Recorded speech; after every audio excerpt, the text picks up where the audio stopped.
Here with Mick Hennessy, and God knows what time in the morning in Monte Carlo. What a show tonight, though, Mick. Starting off with two of your fighters, Hughie Fury and Lee Haskins. What performances, and Lee, a new European champion. Yeah, absolutely. I mean, Lee was obviously put on the bill. He's obviously with Team Senegal, but he's been on quite a few Channel 5 shows now, so he's become a European champion again. And you know, it was unfortunate about the cup, but he was winning the fight and winning it in style. It was a tough fight. So fair play to him. He deserves a crack at a world title, and I'm sure he'll fulfil his dream and become world champion. And Hughie back in the ring after quite a bit of time out. What did you make of his return to the ring? Well, first and foremost, I think for 10 months out of the ring being ill, I think that was a hell of a fight to take. Very, very dangerous opponent, big game heavyweight who comes to fight in great shape. He's only lost once in, was it 25-26 to Lucas Brand, so Hughie done a better job there tonight, done it in style, and that was with after all that time out, so credit has to go to him. He's only 20 years of age for taking a fight like that. You know, most heavyweight prospects wouldn't take a fight like that, even if they'd sort of like been on a roll of fights. You know, let alone being 20 years of age. So credit to him and credit to Peter for knowing that he was in the right place to take that fight and do the job he'd done.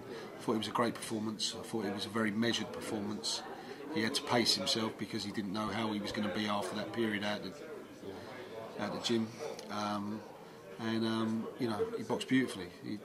Brilliant jab, brilliant movement. He took a couple of heavy right hands, big right hands, which didn't cause him any problems whatsoever. And he really turned it on in the 10th.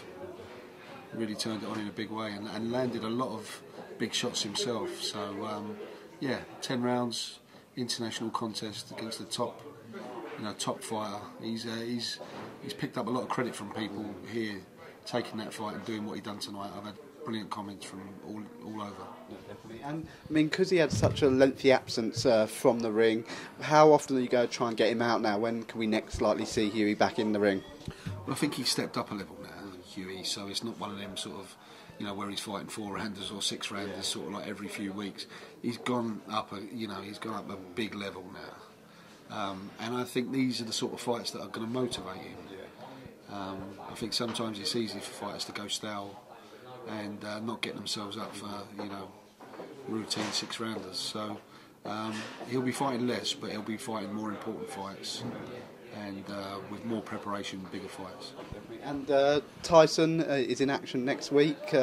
How do you see that one going? And of course, K2 people from K2 Promotions are here with Golovkin this week. Have there been more negotiations with regards to Klitschko? No, it's obviously a fight both camps want, and we are concentrating on the fights we've got in front of us at the moment. Tyson has got to stay focused on Christian Hammer, and obviously they've got their April 25th date. So, nothing can happen until them 2 dates are basically completed. And has there been any more talks with Deontay Wilder's team? No, certainly not with me.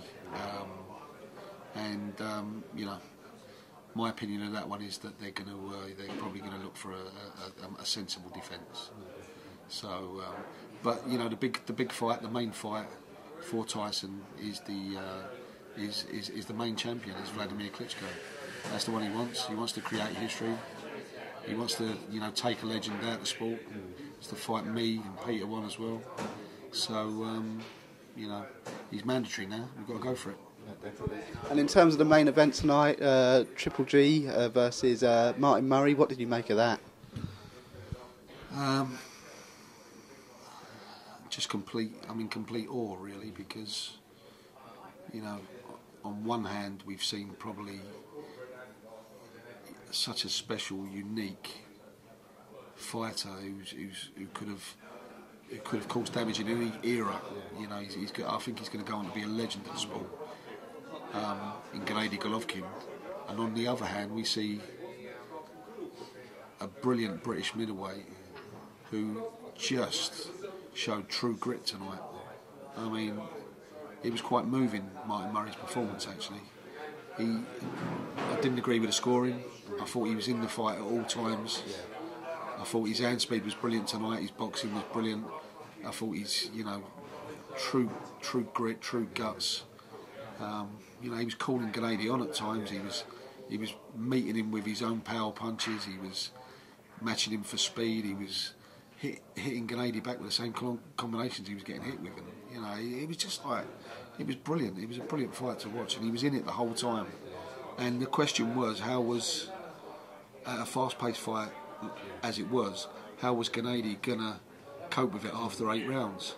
And of course he showed that he is the true champion that we all get to see on a regular basis, but he showed us he can do it over whatever many rounds. But Martin Murray, balls of steel. That was, as I said, it's moving. I got my young son here tonight, and it's nice for him to witness someone like Martin Murray putting it all on the line, going into the trenches, digging deep when it's not all going his way, and fighting to the bitter end. He was inspirational and moving and brilliant for my young son to see. And in terms of Golovkin, that's 19 stoppages in a row now. It's a great streak to have, but in a way, could that be detrimental to a fighter in terms of those big money fights happening for him? I don't think so. He's, people are going to call for these fights to happen. If any of these big names start swerving Gennady Golovkin, it is what it is. It's going to be blatant. He's phenomenal. He is phenomenal. He's almost like he's from another planet. What a fighter.